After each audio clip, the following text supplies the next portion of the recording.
Hey, Twisted listeners, I'm Cindy, And I'm Diva. and this is Twisted Listers, a podcast about murder. And lists.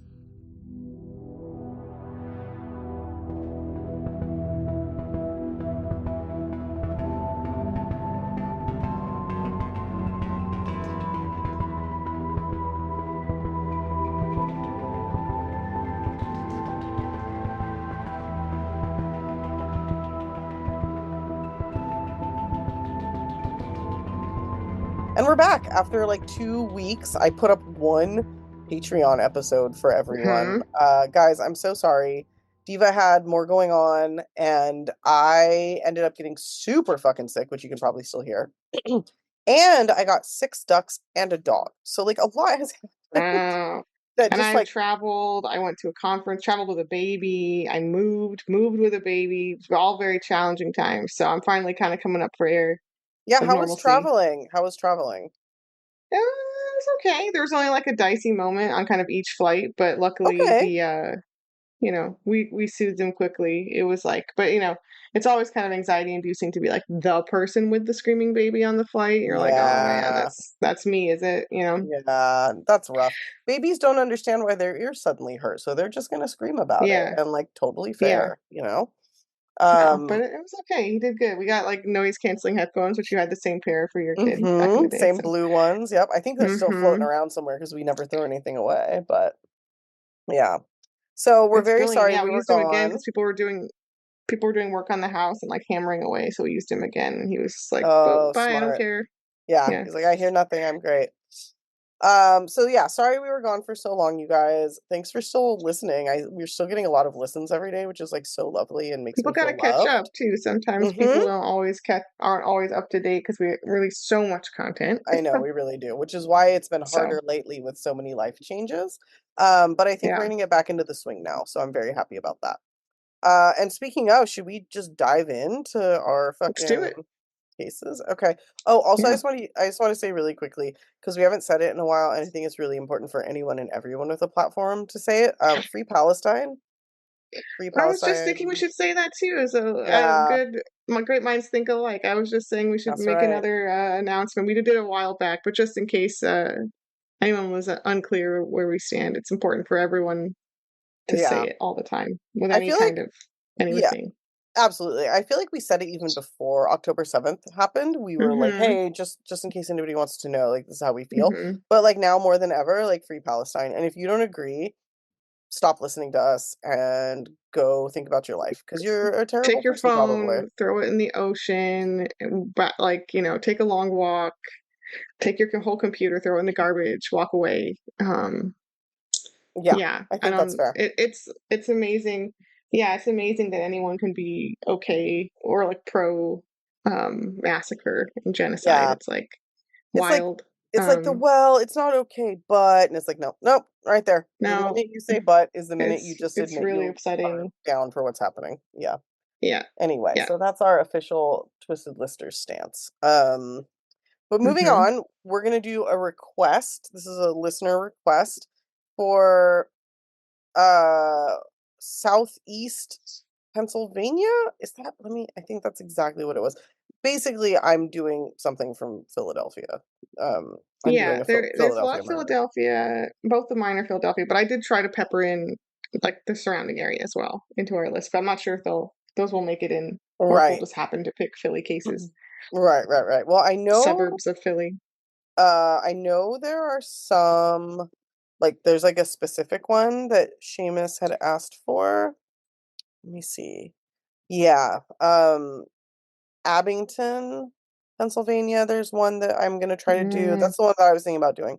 But in any okay. case, yeah, there's a few. So yeah. Oh, Dante Perez Jones was like one, but I think we already did it, but we can do it again. Grace Parker. So there's quite a few to cover.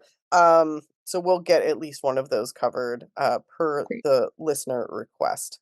And sorry, we're not more on it again. It's been a few weeks, so we're just revisiting. In Yeah, any case, so I let's do it. technically chose this via Yes. the listener request, so you're gonna go first. Okay. I was gonna say I felt like I was just in Philly, and then I remembered that that was 2022. So that's how my brain works. Ooh! Like Yep. But it feels like I was just there. I did nothing except go to the museum, though, Yeah, because that's like my job is to do that. So, right. and I did get some beers as well. There you Um, go. I also was it just was saying thrilling. I somebody liked that Philly a like lot. Um, I was saying that like somebody that I've known that works at a place for the last 3 years, I still consider them like the new person at work, which is like insane because our minds just um, don't comprehend time the same yeah, as adults. It's like truly fucking crazy. In any case, what case are you doing? In any case, what case? yeah. I'm picking one. I mean, it's still a horrible murder case, but it's as fun and wacky as they can be. Okay. It's the story of Ira Einhorn, also known as the Unicorn Killer. Mm-hmm. Mm-hmm. And I picked it because of the name and also because of the wacky details here. Yeah. We're going back to the 70s, but it's going to continue on to like the present. Mm-hmm. So born in 1940, Ira was originally from kind of more rural Pennsylvania, and he went to the University of Pennsylvania and then eventually became an English professor at Temple University. Okay. And for 1 year, from 1964 to 65, a contract professor, as they all are now, I know. And his contract was actually not renewed Okay. because he was obnoxious and he liked to talk to the students about acid and weed and doing drugs and like, hey, you guys want to go drop a bunch of acid? And the university was like, we don't love that. Sounds like the Florida cop serial killer that was like a teacher but was Mhm. like corrupting the students and the Yes, school was like, what the fuck are you doing? Yeah. we don't love it. Yeah, so Same Temple fired vibe. him quietly. Mm-hmm. And he then became a kind of really active leader and activist in the environmental movement, which was taking off in the early 70s in Philadelphia. You know, people for the first time being like, maybe we should recycle and not destroy the planet. I wish it would have been more effective. But Yeah. here we are. Yeah. But yeah, it's the first time people are kind of gathering around that issue. And Ira here very much cultivates the image of a kind of, I'm going to say, chill, hippie cult leader guy. That's kind of like his persona that he very much wants to put forward. He is, you know, also kind of active in the general anti-war movement, which is still happening at this point. He gives tons of speeches at rallies, protests. There's lots of photos of him in front of big crowds. Um, and in many cases, he's just like kind of a blowhard, kind of obnoxious, and other people in the movement just come to not like him. Even though they're like, okay, well, And you're saying the right things, but you're like a shitty person. So, yeah, sorry, and my he's dog is not very barking at my cat. generous. Like he's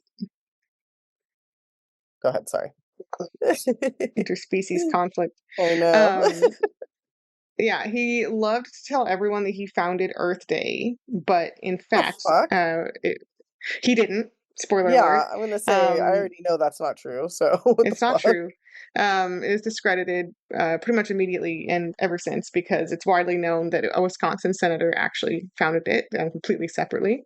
Hmm. He was, however, an MC for one of the first Earth Day celebrations in Philly, but he was essentially just a speaker and who kind of he didn't organize the event. He just like popped up on the stage at one point. Hmm. And the people who organized the event said that he was really awful to work with and difficult, and he hogged the mic and had to literally be like dragged off stage because he wouldn't stop talking. People were like, no, we get it. Like, shut the fuck up. Like, Yeah. And people wow. said this in general at like rallies and stuff that he would just like take up way too much time and like he kind of clearly was doing this for his own ego, not because of like the cause, Right. because It he was liked all to hear about himself him. talk. It was all Yeah. about him. Yeah, yeah, yeah. Totally. Yes. Okay. And I think he kind of gives himself the nickname Unicorn because he's trying to appear hippy dippy, whatever. And also because obviously his last name, well, not obviously, I say as someone who knows German words, his last name means unicorn in German. Oh, I didn't know Einhorn, like that. one horn, right? Oh, Yeah. that makes a lot of sense. Yeah. Yep. Einhorn, yeah. So he's unicorn dude. Okay. Um, so clearly this huge fucking ego guy being in the early 70s, it probably won't surprise you to learn that Ira was also super fucking shitty to women. The women. Yeah, that was what I was waiting Yeah, for. Yep. not shocking. Yeah. So he had two ex-girlfriends who both separately took trips to the hospital after trying to break up with Ira, which is Oh, a it's so classic weird how that scenario. happens. Yeah. Breakup murder, breakup violence. Yep. The first one, he hit over the head with a bottle of Coke, soda bottle. Okay. And the second one, he strangled her almost to death. Oof. Okay, that's a So both very both requiring hospital treatment. So pretty serious. yeah. The bottle, it's like if he hit her one time, it's still super fucked, but it's less indicative that he's gonna like become a murderer. The strangling is like a Strangling is, yeah, very for yeah, sure. yeah. For sure, for sure. In 1972, Ira Einhorn met Holly Maddox. She had just graduated from Bryn Mawr College. She was originally from Texas. She was a Mm-hmm. promising young student and active in the movement as well. Just days after, like a few days after they met, they moved in together and they kind of fell hard and fast, kind of thing. Mm-hmm. And they were together for 5 years. There was a kind of thing where they were really kind of on again, off again, super Mm-hmm. turbulent relationship, you know, like constantly breaking up and getting back together. Okay. So another healthy situation. Yeah. And I believe she was a bit younger too, which is a classic thing to do for this kind of fucking asshole. I Right. didn't write down her age, but Okay. But probably. The power yeah. dynamic's gonna be pretty obvious. Yeah. Yeah. Her family doesn't like Ira, Holly's family, because they immediately can just clock that he's an abusive piece of shit Yeah. and tell her that they don't like him. But finally, 5 years in, by 1977, Holly herself finally had it. And she broke up with Ira. He Nice. didn't respond well. She kind of left to go to her own place, but she left a bunch of stuff behind at their shared apartment. Okay. And he calls her up and threatens that he's going to throw all of her remaining stuff into the street if she doesn't come back and retrieve it. Okay. So she goes back to their formerly shared apartment, and wouldn't you know it, she's never seen again. That's the last thing she Uh does. which is like so frustrating because she was so close to getting away, you know? Yes. Yeah, And super close, and he just knew the thing yeah, to lure her back. Yeah. right. Right. Totally. Ugh. That's annoying. Really, really scary shit. Yeah. Um, So when police question him about her disappearance, he gives an incredible hippie flavored story. He says she left and went to the local co-op to buy tofu and sprouts. Okay. And that was it, Yeah. huh? Never saw her Yeah. again. The police yeah, the police seemingly must have accepted this story because they don't investigate. Really? They don't do anything. And Holly is a young, pretty white woman, so this just goes to show you that sometimes the police just don't do their job, no matter what. They just don't fucking care. Yeah. It's like, No matter who the victim is. right. Yeah, they just don't want to do their job. Nope. So the police are like, "We investigating's hard. We don't want to," We don't want to do and it. we don't want to do it. So the family gets really frustrated. They hire a private investigator who basically has to do like 5 minutes of work before they figure out like virtually everything that happened and why Ira is suspicious and like everything that was going on. Right. And everyone they talk to, the police haven't talked to at all. They didn't even try. The cops just didn't even attempt. They just don't No, fucking care. no. Nice. Nice. Good job, Um, cops.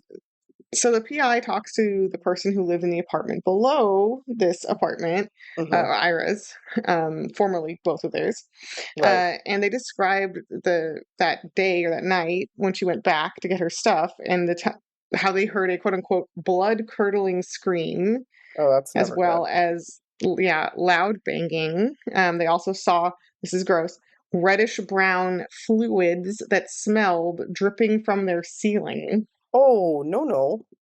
Dripping That's a through. no. Yep. Mm-mm. Real gross. Real gross. Um, this person needs like a month off of rent or something for their trouble. Yeah. That's And rough. they just, but like Um, nobody asked them and they didn't report this either? I I guess they mean, it didn't, but probably like wasn't a great place to live or something. no one talked to this fucking neighbor who has clearly a lot to contribute.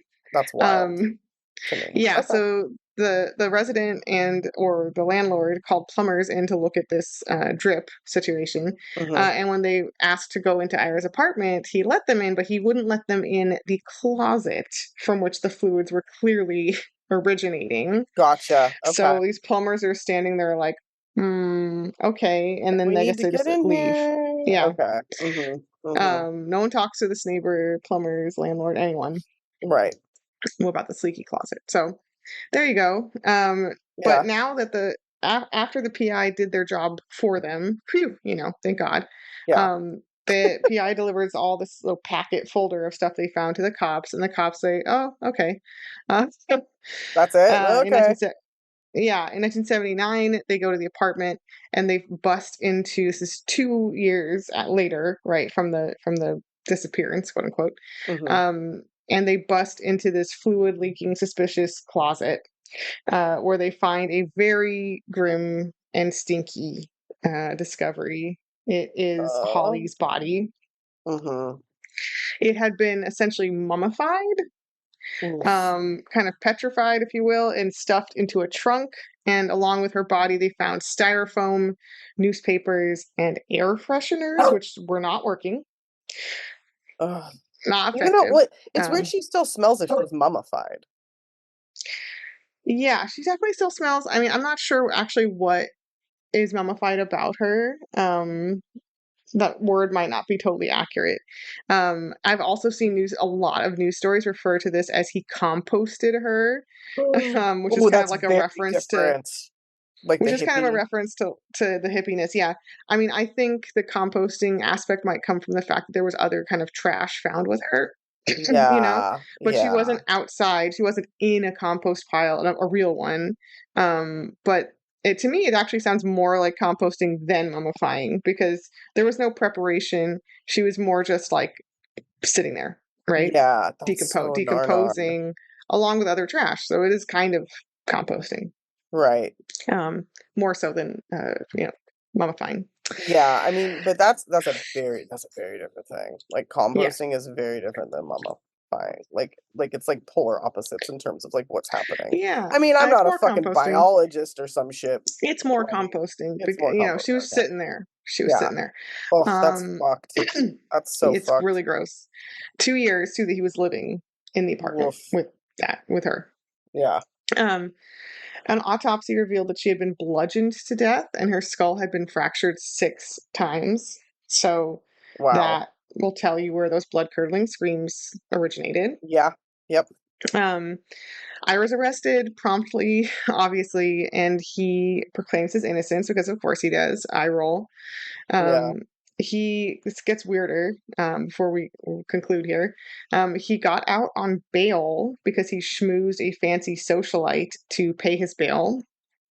Apparently over the phone because this is a Montreal socialite. I'm not sure how he met her or came to How know he even her, but did that. he's very Yeah. charismatic according to a lot of people, and he just like sweet talks her. Um, That's fucking and crazy. he's trying to be a cult leader too. Like this guy, I don't think he ever really takes off as one, but he was really like wanted to be that. Right. You can tell because he's Um, very like ego. He's got a big ego. He's like an egomaniac. yeah. Once he's out on bail, he announces to his quote unquote followers, which I saw that word a couple of times. But again, I don't think he had like a full blown cult. It was more just like his kind of friends in the activist movement. To the quote unquote followers, he says to everyone who will listen that Holly was actually murdered by the CIA because she knew Oh too much God. about the CIA's paranormal research, and so Ira, had been set up by the government. Bro, that doesn't work So until you have the followers. You can't make these crazy claims right. until you've done the work to get the like brainwashed followers. So he's doing a classic cult leader move where he's also like setting up a government conspiracy where he's the central focus and the victim. Everyone's in on it. Everyone's like like trying to get me. It's like it's very cult leader, but without the cult. you know, like he's definitely trying that. Um, okay. Boop, boop, boop, boop, boop. 1981, he's still out on bail and he was just about to stand trial when Ira fucking Unicorn Man jumped bail and escaped and fled to Europe. No, sorry, I was muted. No, he did not. Yeah. That's Um, insane. authorities tried to capture him, and I'll talk about that a little bit. But ultimately, Ira would remain on the run in Europe for 17 years. Oh my God, dude, that's fucking crazy. So stupid. Yeah. So Ira would live under the names Ben Moore and Eugene Malon. And he would live in Ireland, the UK, and Sweden and France. Mhm. And this random Canadian socialite lady bankrolled him almost the whole time. Holy shit. So she's just, Yeah, dude, what a is lot of up the with time. this chick? Yeah. Yeah. That's fucking But he had wild. plenty of help from like lots of people somehow. He was very well connected, or she was well connected, and he just found people to kind of like bankroll him and help him. While he was on the run, a book was written actually about his case and his escape Mm. by an author named Stephen Levy. This book was called The Unicorn Secret. Great title. Um, sounds like it could be a fantasy book too. It Unicorn really Secret. does, yeah. Um, yeah. So it's a good thing the book came out because, and I think this is like 88, if I'm not mistaken. Hmm. Um, 7 years in, the Canadian rich lady actually read it and kind of like soured on him and like got a little bit more of the picture. And she tipped off the police with the name of a woman in Sweden who was then harboring him. And they didn't catch him. Um, It's only in 1988. They didn't catch him right away, but this is kind of when their chase began in earnest. And they literally were like chasing him from like place to place. And as soon as they would find out like where he was staying, he'd be gone. Like, that kind of thing. So it was really wow. cat and mouse. They would like try get somewhere he's gone, get somewhere he's gone. And they would like Hmm. kind of be following him around from place to place, essentially. Ugh, it's like a, that does sound like a movie, sort of, you know? It is. Yeah, this Hmm. could definitely be a movie. Hmm. Um, in 1993, meanwhile, back in Philly, Ira Einhorn is actually tried in absentia for Holly's murder because there's just that much evidence, which is kind of a wild thing that they can do. Hmm. So he's convicted in absentia and gets a life sentence. But, like, what's the Um, point? I don't know. I don't know. Okay. I genuinely do not know what the point of that is. Just for fun. And Just to be like, look, we literally, care. Like, okay. yeah, I don't know. In 1997, Ira is finally tracked down to a converted windmill in Champagne-Mouton, in France, where he had been living with his French wife as Mr. Eugene Mellon. Um, it took a couple of years for him to be Hmm. extradited back to the US because France is like very casual about that, and they let him live totally freely also while he's waiting extradition. So everyone's worried that he's going to like flee again because he has like no restrictions on him. Right. And Finally, he though, knows he is it's extra. coming. Like, Yeah. that's fucking wild. Finally, in 2001, he is actually extradited. He does first, however, try to delay the process by cutting his throat. So he Oh, does have to wait and get treated, but this ultimately doesn't delay the inevitable. He's extradited, even with his throat injury. okay. So they still are like, that's Yeah, nice. You have to go yeah, serve your too time. bad. So 25 years after the murder, he stands trial in person, I guess. And I have a question here about how that works with in absentia. Like, again, what was the point of the in absentia? If he was really tried and convicted, why would they need to do it again in person? Why wouldn't they come back and just be like, okay, Right. If he straight to was jail? already, yeah, it's like, just go to Why prison. do they You're have to do it convicted. again? I don't Right. get it. Dude. But yeah, they just want to do it. So he goes through the trial, and he unbelievably, at trial, sticks to the accusation of a government cover up. And for some reason, even though he's proclaiming his innocence, I don't know why this comes up or how, but he brings up Mm. in trial that he has a Virgo moon. What? As I don't know if it's in like his defense or if he's saying that makes him like violent and unstable. I mean, it's more the latter. Let's be real. Virgos are the worst. I believe you because I mean, I Virgo don't know. men. Sorry, I actually like Virgo women, but Virgo men are like the fucking worst. It's Jason was a widely known. Virgo. Okay, well, maybe he has a cool rising sign. He's not the worst. He's not the worst. But okay, but No, point taken. Okay, okay. So he's using this they're the shit worst. to like Astrology, yeah, as a defense. I call it this shit. yeah, I'm so sorry. He's using astrology as a yeah, defense of some sort in some manner. yeah. He's found guilty promptly in 2 hours' time. He's convicted and gets obviously a life sentence again. And in April 2020, he actually died in prison at age 79. They say Hmm. natural causes, but given the date and the year, month, and the year, I'm like, were those natural causes COVID? Because Right. Were those natural um, causes COVID? Was he maybe a COVID cause? um, It's quite possible. It'd be weird if it wasn't, to be honest.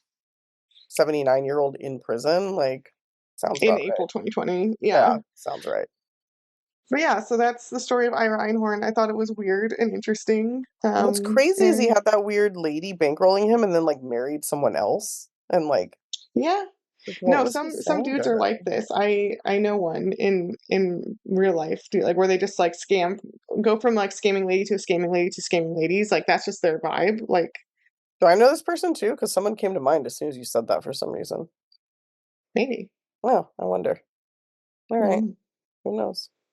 Maybe I just have really bad thoughts about a really nice person and I should feel bad. Mm. I don't know though.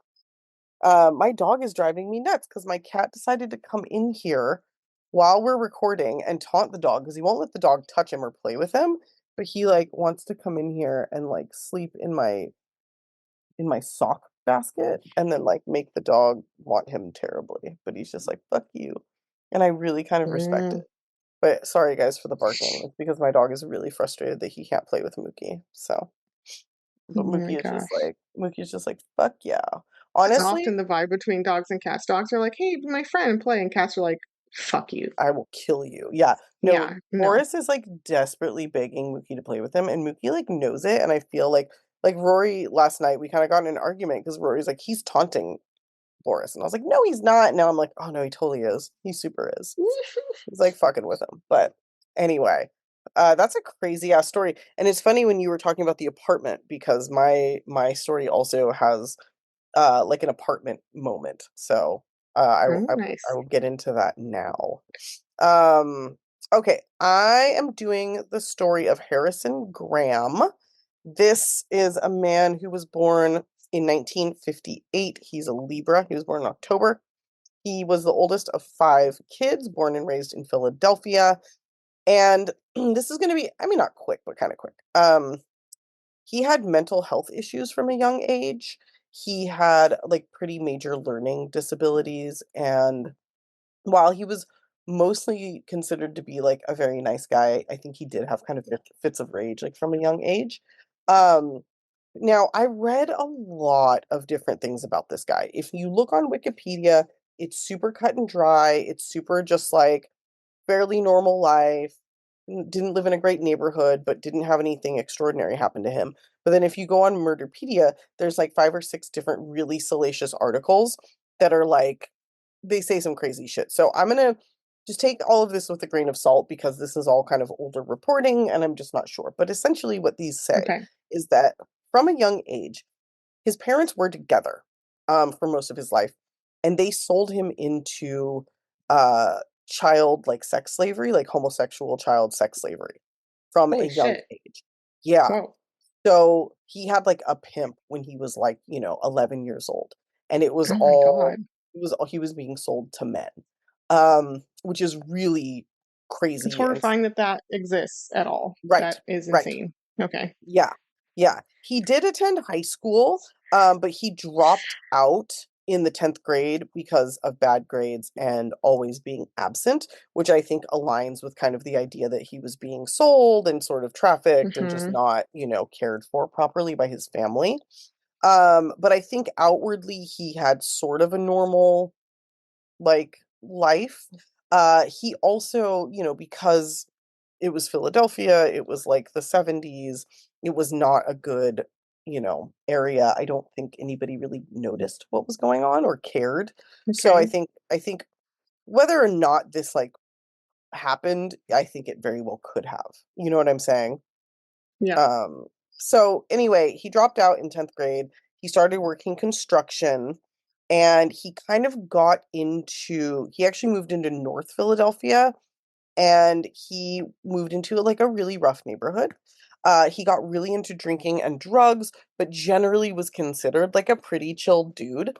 People did say that when he would drink, he would get a little crazy and start making some bad decisions, but he wasn't like considered to be like violent, right?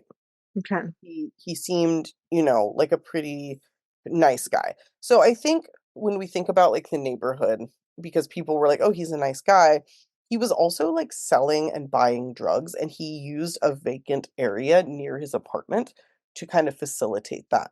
So it's really Okay. interesting where kind of the bar is for like what makes somebody a good person within a neighborhood. Um, like talking about Jam Master Jay, he was considered like a really good guy, but he was like pushing cocaine. But it's like he was Mhm. still bringing money into the neighborhood. And like the drug dealers in Yeah. that neighborhood were still considered like seen in a positive light because they were bringing money in. So I think he was considered mostly in a positive light because outwardly he seemed to be nice, not violent, even though he was using drugs. Everybody in the neighborhood was using drugs, you know. But it's not. So, It's also not seen as a violent crime. Like it's different than you going around and like beating people up or something. You right. know. Totally, totally. So, during the summer of 1987, he's what, like 20, what would he be? I also have differing birth dates, either 1958 or 1959. So, anyways, in his late 20s, and his neighbors in this apartment complex complained to his landlord about a really foul odor coming from his apartment. Um, the neighbors complained about this quite a few times. But again, because of like where he lived and kind of like the neighborhood, the landlords kind of ignored it for like a while. So starting in the beginning of the summer, around like June, the neighbors were complaining. It took until August 9th for the landlord and his son to come over and ask him, you got to get out. Like the apartment stinks. Like I think they'd come over a couple times before and he like wouldn't let them in. They got in a couple of fights. So finally they're like, "Listen, you got to fucking go, dude. We don't want you here anymore. You're not paying your rent. You've got like a stinky apartment." I don't know. Um Mhm. I'm sort of, editorializing what this might have looked like, Yeah. but in any case, he refused to leave. He wouldn't let anyone into the apartment and he boarded up the door with boards. Once he boarded up the Mm, door, he grabbed his personal property and bailed out. Ran away out the fire escape. So the landlord was like, fuck this. He called the police and officers broke down the door. And once they got inside, they noticed like his door was also locked. And they could see through a keyhole, they could see a woman laying in the bed. So they start calling out to the woman. The officer is like, open the door, open the door, police, police. She's not moving. She's not answering them. So eventually they finally break the door down and they find that not only is she dead, but she's like pretty far into decomposition. Now, cops are okay. horrified at this, obviously, and they start looking around the room and they find another dead body in that same room, like kind of out in the open a little bit. The next body they find is like under the mattress and like very Oh my God. decomposed, like skeletal This at that could have point. been in the Houses of Horror It list. really could have been. It It's really very could have that. been. Yeah. Yes. So they search the apartment, and all in all, they find seven bodies or parts of seven bodies. Wow. And they're like hidden in the walls, hidden under furniture. Um, I don't recall if they actually found any in the backyard, but later on, people did say, um, that he had been like digging in the yard. I know they also Mhm. found a green duffel bag on the roof that had bones from a not full bones, but like some bones. They dug some out of the basement as well. Oh So my all in gosh. all, yeah, so all in all, they found seven fucking bodies. Meanwhile, Harrison, who weirdly went by Marty, I don't know why, was on the run during this time. He had It's always weird when fucking, people have like a nickname that's just a totally different name. yeah, yeah, really, really bizarre. No idea where it came from. It wasn't like even his middle name. Um, so he goes on the run, and police are looking for him, and at the same time, they're identifying these victims. So we have a list of victims, all killed probably in 1986. So these bodies had been in the home with him for the better part of a year at a minimum. At a minimum. And Yeah. the crazy Yeah. thing is, nobody was really looking for these women, again, because of the area, because they were drug users, they may Yeah. have been in the sex trade. So this really went under the radar. It took like neighbors complaining about the smell for anybody to have any idea that something was going on. So the women were 27-year-old Cynthia Brooks, 25-year-old Valerie Jameson, 36-year-old Mary Jeter Mathis, 22-year-old Barbara Mahoney, 29-year-old Robin DeShazor, 33-year-old Sandra Garvin, and 24-year-old Patricia Franklin. Now, Robin DeShazor had been Harrison Marty's girlfriend. They were actually like living together at one point and were known to be romantically involved. And when she went Mm. missing, still there was no suspicion cast on him. There was no issue. It was just like she's missing. That's it. That's fucking weird, right? It's very Like, weird. how the fuck could she be his girlfriend and disappear into fucking thin Mm, air and nobody suspect anything, you know? because Um, okay. Yeah, I have an idea. right. Well, me too. Me too. Yeah, Um, yeah. Now some other things about him. Uh, he was a really weird guy. And he, again, he was considered mostly harmless, but he would go around the neighborhood with a Cookie Monster doll and like try to like entertain kids with it. Mm-mm. Um, yeah, he was Don't like it. really, really attached to this doll. He would like talk for it. And it was Oof. like, yeah, and when he escaped his house, he absolutely took this Cookie Monster doll with him. That was Wow. like one of the things that he was like, I'm going on the run for murder. I must have this doll. So Okay. very fucking weird situation. As you do. Yeah. Yeah. So while, the police are figuring out what's going on, he goes on the run. And apparently, an interesting thing, and I think one of the things that sort of helped him fly under the radar was once he was like in his 20s, his mother, who again had potentially sold him into like sex slavery, essentially, um, turned over a new leaf and became like a Christian woman and like a really, really devout one. And apparently, Okay. Marty here followed suit and kind of became like this Christian, very peaceful, peace loving man. And so I think that was a big part of why nobody ever thought anything of him because even though there was this side of him that was like using drugs and doing all this like kind of untoward shit, outwardly for the most part, he was considered like reformed and Christian and loving and he was, Yeah. using this cookie doll monster to like hang out with kids and like, whatever. Um so he goes on the run. He's on the run for, about a week and he's in contact with his mother. And his mother convinces him to turn himself in. And he does. He turns himself in and he's immediately arrested. Now, what's really fucking crazy is the very first thing that he says was that when he moved into the apartment, the bodies were already there. Oh This my was God. like yes, this was his first attempt. Now remember, this is a man that we're dealing with that does have a diminished capacity, and Right. it's important to note that. I don't want to I feel like other serial killers have tried that shit. They have tried that that dumb thing of of a like, fucking oh, thing. Yeah. yes. 100%. Oh, the bodies were 100%. just right there. Yeah. Yeah. Fucking hilarious, ridiculous. It's like, oh, your dead girlfriend's body was already in the house when you moved in. Like that's a Just fucking happened to be your yeah, girlfriend. that is Yeah. wild. It's Hmm. like what you just like Hmm. slept on top of these dead bodies, like you just slept with them in bed with you for like a year. I mean, it sounds like he did, but like, why? You know what I mean? Right. Like, But it's just not weird. knowingly. Yeah. Yeah, it's a weird situation. Oh my God. Anyway, so after that, once he was taken in, he did pretty openly admit to all of the killings. He basically said that he strangled the women after they would share drugs and have sex together. He also said, he said the first murder was right towards the end of 1986.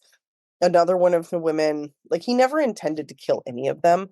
I think he killed his Sure. girlfriend because she discovered one of the bodies in the house, which like, yeah, that's Mm, probably gonna happen if you guys are like living together. Um, yeah. but each time, he didn't mean to and like forgot and blacked out and blah blah blah. Hmm. Of So in any course. case, yeah, he went to trial in 1988. He didn't want to do a jury trial because he was like, I'm admitting my guilt.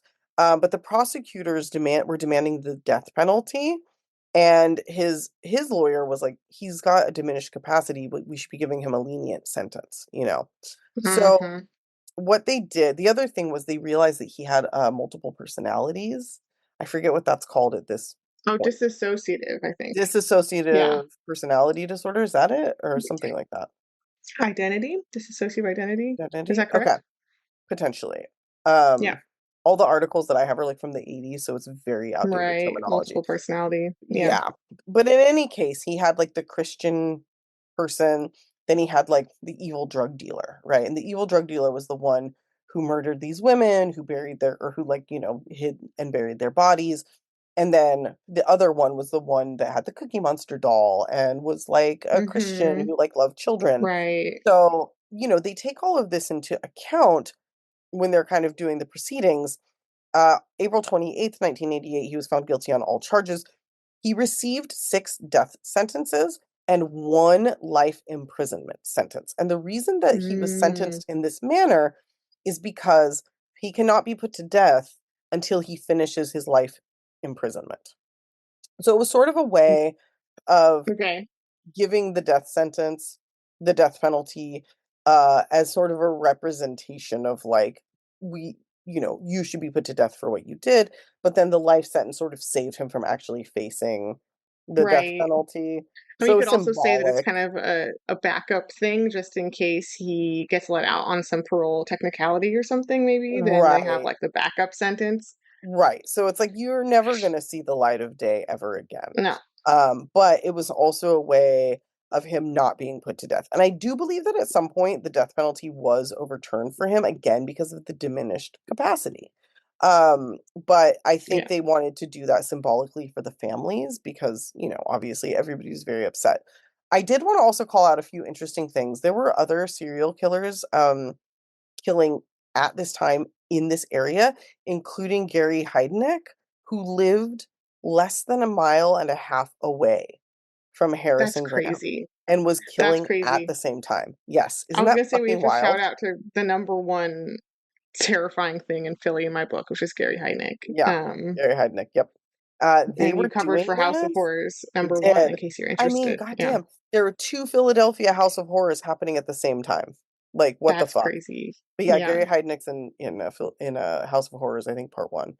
In any Mhm. case, these guys were operating in the like they could walk to each other's houses in like That's 20 crazy. minutes. Yeah, Yeah. and doing this shit that close together. So Philly was a scary ass place for women Oof. in the 80s, in the Oof. late 80s. Yeah. Yes. So there she be. There's round 1. Wow. Yeah. Thanks again, you guys, for hanging tough with us while we like work Yeah, our thanks life for shit hanging in out. there. We appreciate you Absolutely. so much. Here's Mookie coming to say hi. With your Garfield shirt, you got ginger cat representation I know today. I do. So good. He's trying to get up on Boris and like smell him without him waking up, and this is gonna end in like some sort of Oh. horrifying thing. But so if my recording cuts out or there's lots of screaming or cat meowing, y'all will know why. In any case, thanks again, guys. I know this is part 1 is coming out at the end of the week, but we're just trying to get on to some semblance of a schedule again, which we Mhm. will do. Diva, anything else we want to mention or talk about before we log That's out? it. That's it. Okay. Thanks everybody. I'm really hating this mid-May gloom. It can fuck entirely off. You did this last year too. It was I gloomy know, as hell. but it's been gloomy like all fucking year. I want it to be sunny for a little while. My ducks are cold. Anyway, all right, Oh, we'll be not the back. ducks. Anything but the ducks. My ducks and my toes. We'll be back soon with part 2 and new episodes coming in hot continuously from here on out. Mhm.